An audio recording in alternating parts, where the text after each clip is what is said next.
l'excellence. Tu ne vas pas comprendre. Dieu ne comprend pas les bêtises. Le langage de Dieu, c'est l'excellence.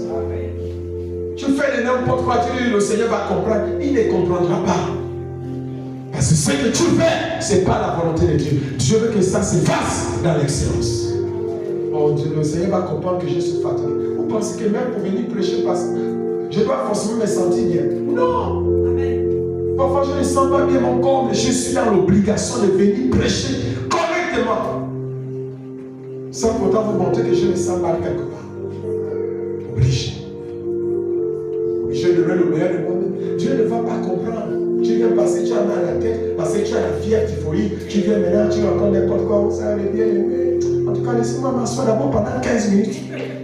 Tu te crois où? Tu te crois dans ta chambre? Dans le meilleur de toi, tu as été appelé pour servir ici. Il faut que tu meurs dans le service, meurs pour Jésus. La Bible déclare que celui qui perdra sa vie à cause de moi la retrouvera. Tu donnes le meilleur de toi, même quand tu es mal, même quand tout va mal, dans ta tête, tu es obligé de venir donner le meilleur de toi. C'est ce que tu attends de nous.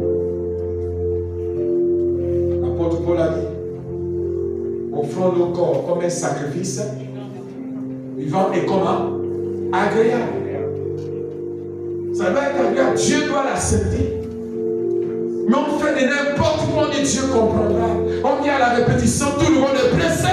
On dit Dieu comprendra. C'est la malédiction que vous êtes en train d'activer sur vous-même.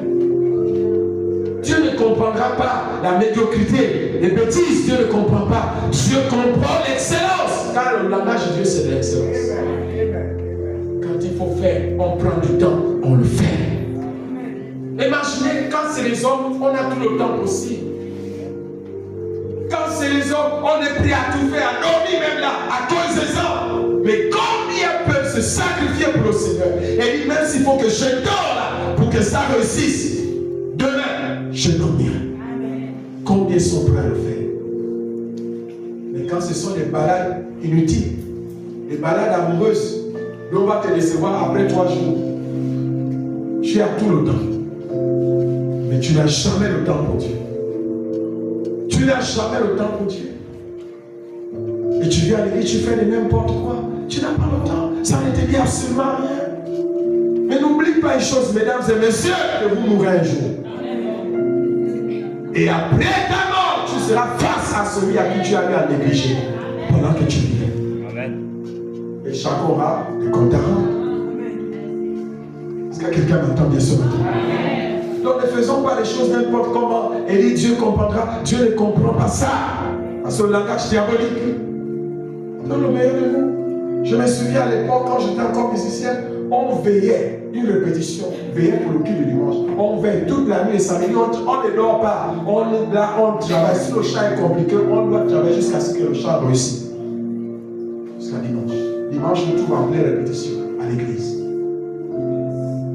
Mais c'est aujourd'hui, la nouvelle génération. Je me demande après notre départ, quelle deviendra la nouvelle génération? Il n'y aura plus rien. On met les bases, ils ne veulent pas suivre les bases. On met les principes, ils ne veulent pas obéir aux principes. Que viendra cette génération après nous? Il n'y aura plus rien pour eux. Les troisième, fait les choses dans l'excellence. Donc quand on dit Dieu comprendra, je vous ai dit Dieu ne va jamais comprendre. C'est pourquoi nous nous attirons des malédictions plutôt que des bénédictions. On s'attire des malédictions plutôt que des bénédictions parce que Dieu comprendra. Dieu ne comprend pas ça. Dieu, quand il te donne la vie, il prend tout son temps pour te donner le souffle de vie.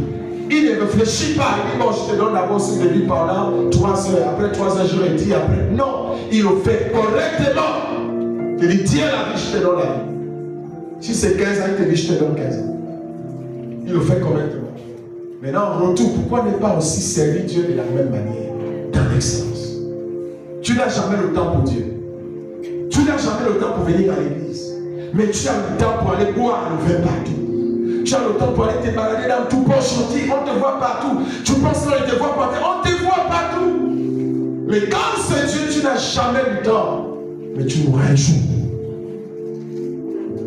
Tu bâtiras un jour. Et c'est là où tu comprendras. Tu veux que ce Dieu qui puisse comprendre, c'est toi qui vas maintenant comprendre les conséquences. Je ne sais pas s'il y a une église qui m'entend bien.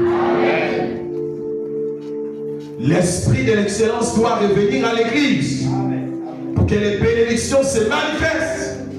L'esprit de l'excellence doit revenir à l'église pour que les bénédictions se manifestent. Il y a des bénédictions qui tardent à se manifester à cause de la manière dont nous servons Dieu.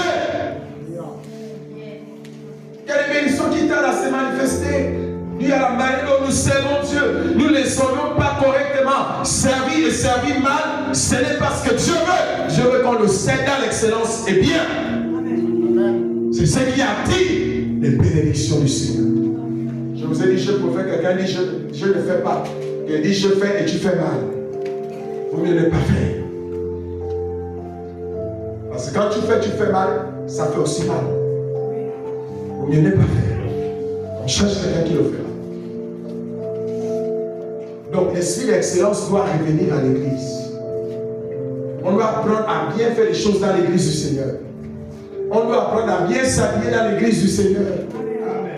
Mais pas tout le temps s'habiller de façon mystique. C'est tout ça l'excellence.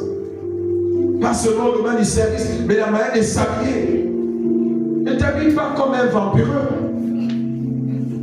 Ne t'habille pas comme une sorcière qui cherche à aller tuer le président. Habille-toi correctement dans l'excellence. C'est parce que quelqu'un entend bien. Sois proprement habillé. Arrange tes cheveux. Rase ce qui a rasé, nettoie ce qui a nettoyé.